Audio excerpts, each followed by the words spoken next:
At present, the authoritarianism business is booming. According to the Human Rights Foundation's research, the citizens of 94 countries suffer under non democratic regimes, meaning that 3.97 billion people are currently controlled by tyrants. That's 53% of the world's population. Statistically, then, authoritarianism is one of the largest, if not the largest, challenges facing humanity. Dictators and elected authoritarians have been getting a free pass since a very long time because there is no check and no body that can hold them accountable. The World Bank bails out repressive regimes on a regular basis. There is no anti tyrant UN task force, no sustainable development goals against tyranny, no army of activists. On top of all this, the outbreak of coronavirus has left us all in shambles because history speaks for itself that all dictators to take control is weak economy, political instability, international conflict, and divided attention, which are at its peak. Not to forget the ongoing trade war between US and China have only escalated, especially now that the US is blaming China for the pandemic.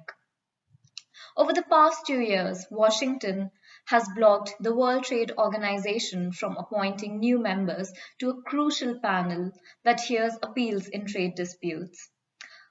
Only 3 members are left on a 7 member body, the minimum needed to hear an appeal, with the terms of 2 members expiring last Tuesday.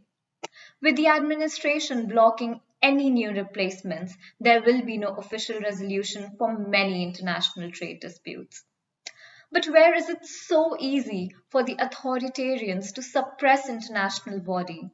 I want to stop and ask how hard would it be to manipulate the market results and financial information?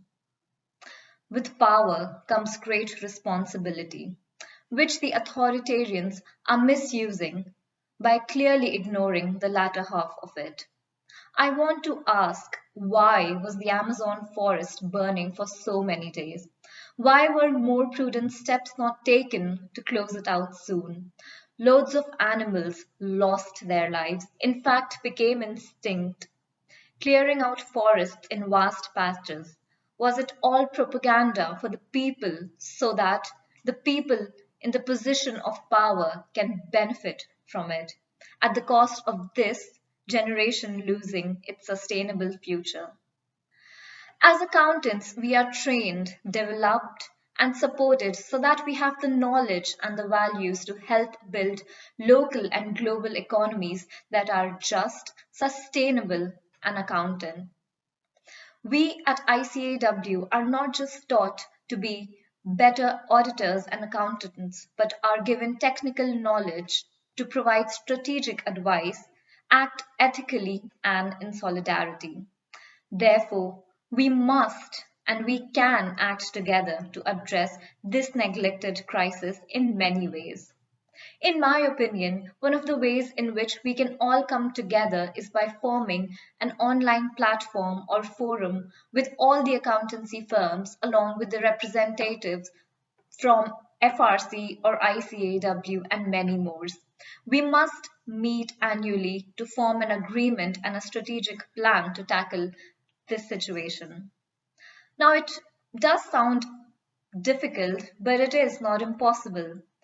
In my opinion, we could do that by forming something and coming together to make a plan to add a D to our ESG.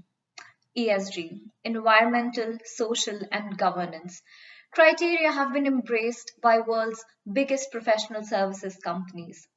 But democracy is a must in this changing current scenario because, unlike investment policies that can be technically assessed to determine their environmental impact, there is no clear measure that we have been given in case of democracy. This is where we can act upon together by using all the technical knowledge and the expertise that we gain by being in this accountancy profession. It is not easy to measure democratic standards, but it is not impossible. The Economist Intelligence Unit produced a democracy index since 2006 up until now, and 2019 was the worst year. The interesting bit to note here that the amount of finance given to these countries run by authoritarians is on the rise. And that is it. That's where we need to use our questioning mind. Why are they given so much financial support? And where is the money going? Who will be accounting for it? My purpose today was to question and to urge everybody in our profession to come forward, take this crisis as a challenge, and act in it together. And we can do this together.